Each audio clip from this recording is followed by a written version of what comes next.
pixels on your screen, they're constantly being generated by a timing chip within your computer, and it produces a certain rhythm of expression on the screen. Well, your hologram's the same.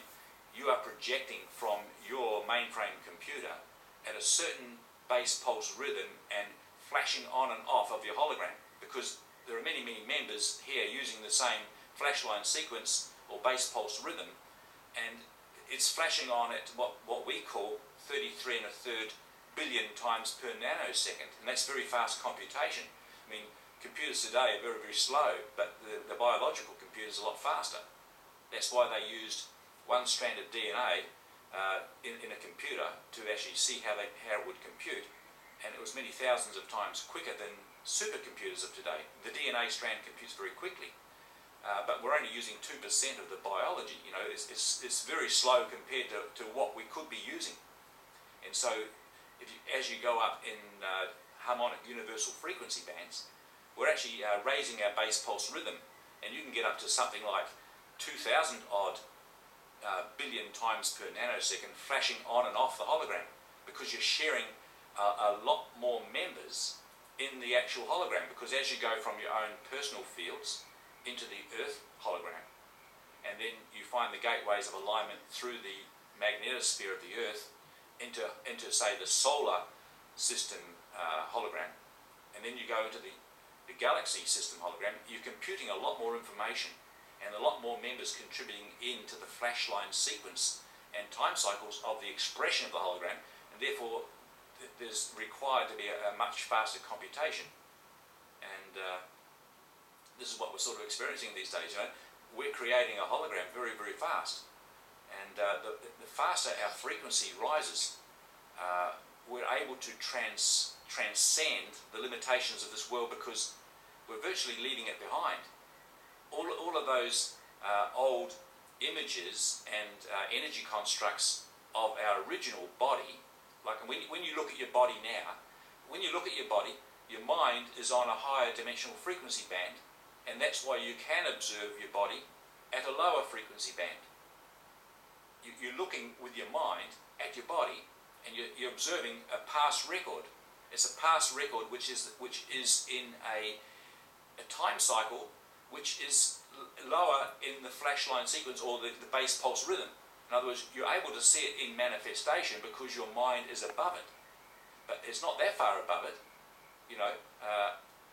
It's enough to retain you here in this first harmonic universe, dimensions 1, 2, 3.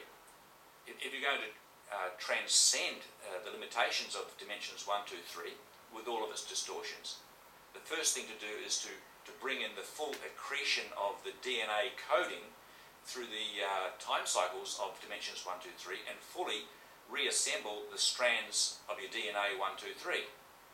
And then to migrate your consciousness into 4, 5, and 6, there's a dimensional blending that occurs through overtone and undertone particles. So bass magnetic, bass tone frequencies that are held in the lower frequency range of the subharmonics, they join to the other particle universe. We're in the particle universe. As we migrate our consciousness, the bass tone harmonics would merge with the other dimensional universe, like the antiparticle universe, and join with the overtone frequency bands of the higher dimensional, say, number 4, dimension 4. So, we're using dimension 1 to join dimension 4. Bass tones are joining with overtones, and when they do fully enmesh, they create what they call a resonant tone, which elevates your positional thought awareness or your vision up to that frequency. So it's happening like dimension 1 will blend with dimension 4, dimension 2 would blend with dimension 5, dimension 3 would blend with dimension 6 rather, in and through particle, antiparticle universe and different time cycles. So you're actually speeding up the consciousness and joining a greater union of members in that harmonic universe too. You're transcending the time cycles of this dimension 1, 2, 3, and you're actually experiencing something in dimension 4, 5, and 6, and that's what they call the particle conversion.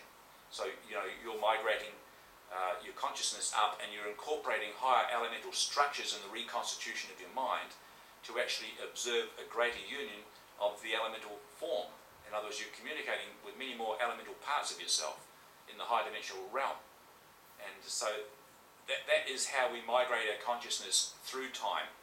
When consciousness is caught in linear time, we're actually building the DNA strand and the experience that would normally be laid into the holographic templates of our form to create the imagery that we project as a hologram in the evolution of consciousness.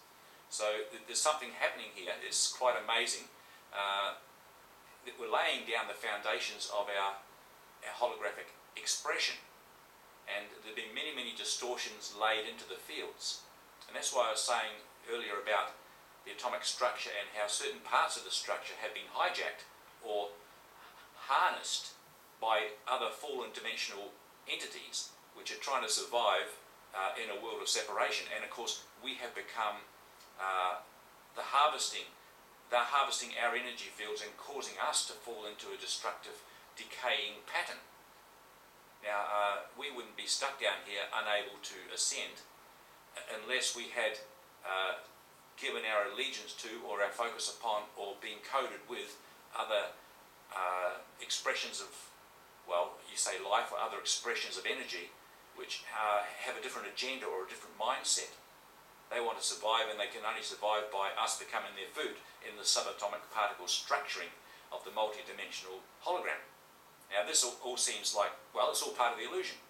Yeah, and I've had a lot of arguments with people, even like people doing Course in Miracles, and saying, well, look, everything's illusion, and this world is over anyway, and it's gone, and we're only holding it here by recycling the vain imaginations. Well, we know that. We're recycling vain imaginations. We're continually, perpetually creating the illusion of separation in our mind, and we're not experiencing our reality that we want. It's true. But at the same time, what has caused us to have those thoughts in our mind? Yes, we came away from God, we wanted to create without God and everything else. It's all in the structure of Course in Miracles. But, you know, we've been influenced in a lot of ways through a history of separation. So we're all separated, we're all having a vain imagination, and we're influenced by other factions of separation that continuously hook into our mind, even though it's our responsibility to clear our templates and to rejoin back into God's source. There has been influence through history, and it's not until you look upon the distortion within the templates that you can actually overwrite it, you know. And so a lot of us are still looking and focusing upon the distractors, those who are distracting us, and many of us are focused upon that, and we're still giving our energy flow, you know, because where your energy, you know, where your focus goes, your energy flows, and we're constantly looking at what has programmed the genetic structure of our body, you know, not really realizing that our work here would be to unprogram all of those structures that siphon the energy out of our body system or atomic structure. You know, if we're going to realign our structure with our higher dimensional frequency bands, we're going to have to disconnect all of those parts that draw us away from that purpose. And so it becomes paramount, in my mind anyway, to find out the structure and see in the templates of my hologram where the error lies. And it's laying deep down there in the hidden recesses of the mind, layer upon layer upon layer, generation upon generation upon generation. And I suppose the only reason I'm incarnated here in this space-time at this moment is to let that Christ in me rise up and confront everything that's in me that's not joined into the life-giving system. And in other words, see it and say, oh, well, yeah. I received that information in some space-time continuum because someone planted a word in me, and I believed it, and I've filed it down there, and I've been sowing and reaping that forever, you know, ever since that moment. And we all do it to ourselves anyway. But it becomes my pure objective now to actually say, I don't want all of the information that I'm projecting into my hologram, you know. I don't want it, and I'm able to do something about it. I'm able to let that light come and rise up, and it comes through having an alignment. See, truth would be what I call true alignment.